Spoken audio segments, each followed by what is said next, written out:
Good morning, noon, evening or night, depending when you're watching this video. My name is Legend and welcome back to World of Tanks and the Stronk Strongholds series, where we are watching once again an interesting clan battles on tier 6. So of course on this map we are taking the hill. While the enemies are more hesitant, one of our mediums wrongly assesses the situation and loses almost all of his health. Unnecessary, since we already got confirmed control over the hill with the light tanks. But eventually we position ourselves in strong locations near the hill or on the hill.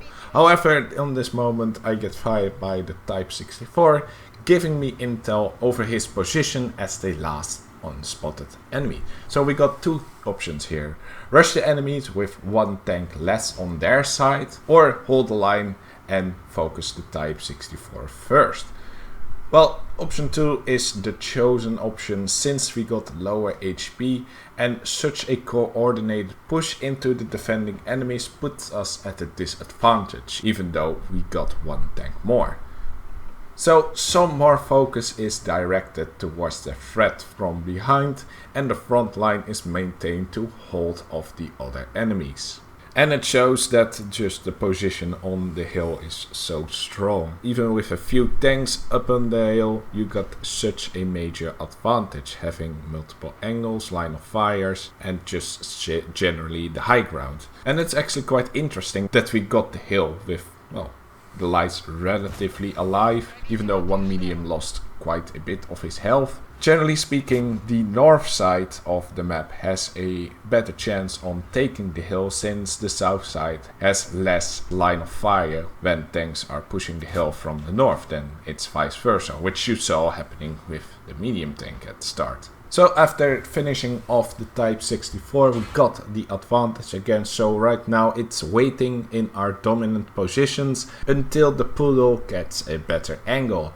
However, we get a little bit impatient and started to badly trade hit points. I also should be more careful maintaining hit points, since the enemies gained a significant hit points advantage once again. At this later stage of the game, you cannot trade shot for shot anymore, trying to hit one but also you receive one shot. And this is actually giving us quite the disadvantage in both hit points and the amount of tanks that are eventually left.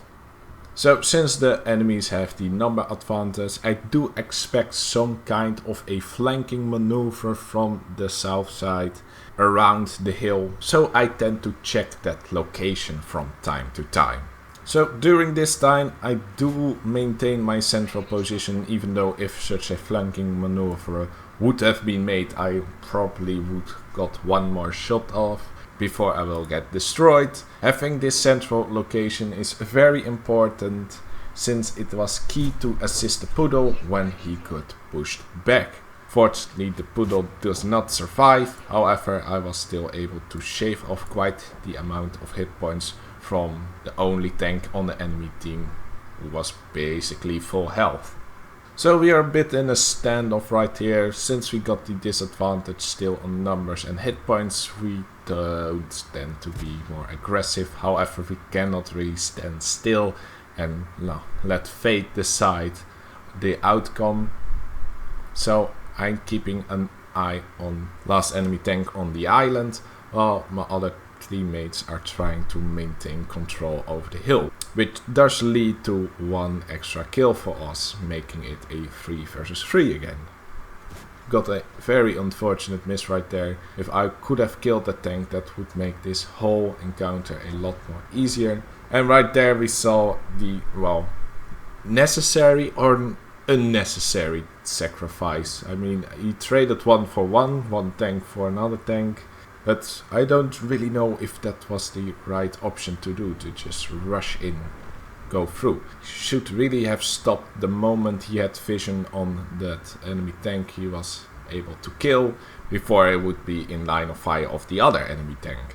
But luckily my last remaining teammate was able to finish him off, and so we are now at least 2 against 1. But well, we're still behind on hit points, so still need to be very careful on the plays that we make.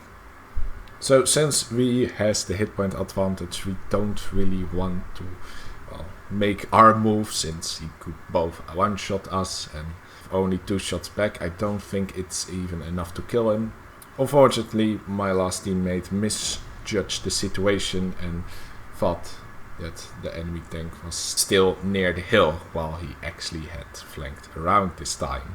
So right after I maintain my position, however, I'm clearing the way by pushing this wreck behind me a bit away from the bush line, because by doing this I will be able to retreat quickly behind the hill, behind this solid cover, if I do get spotted.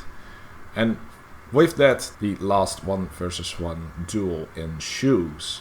Me able to hit him once, actually get spotted, but if I didn't clear the way, that shot might have hit me on my hull, on my underplate, and that would not be a bounce. And because he bounced, I was able to deal another shot, and after that I wait until he gets despotted, since on that moment I can peek once again. I did get spotted on the last moment, however the enemy was a bit too quick on the trigger and luckily misses his final shot, and my shot didn't, giving me a very admirable end result with nearing 1700 damage this game. But the general learning points of this game is being more patient and not trading bad. We had the advantage by taking the hill, even though one of our medium tanks misjudged the situation and lost almost all of his hit points that way. But since he was on the hill, he was relatively safe. Dealing with the Type 64 from behind was the good option to take, to deal with him first and retake that flank, while maintaining a good force on the front line, since we had the more dominant positions. Now the moment that things are started to go wrong is when the poodle was actually making his way up towards the other flank, and we got a bit impatient while he was doing that. And with that we started to have some very bad trades, even from the hill. You are still in the open, you can still get shotted back, and even I have made some bad trades, miss a shot, token shocked, and that way our hit points actually went down under the enemy ones for pretty much the entire later half of the game. But luckily in the end, with a bit of trickery, good insight and a lucky miss at the very end, we were still able to salvage a win. Just though, but it could have been way more easier if we were a little bit more attentive on our hit points in the end, and not throwing our tanks away just like that, especially in the latter half, when numbers and HP are getting more and more important. So that was it for this video. Hope you learned something, and I will see you next time. Laters!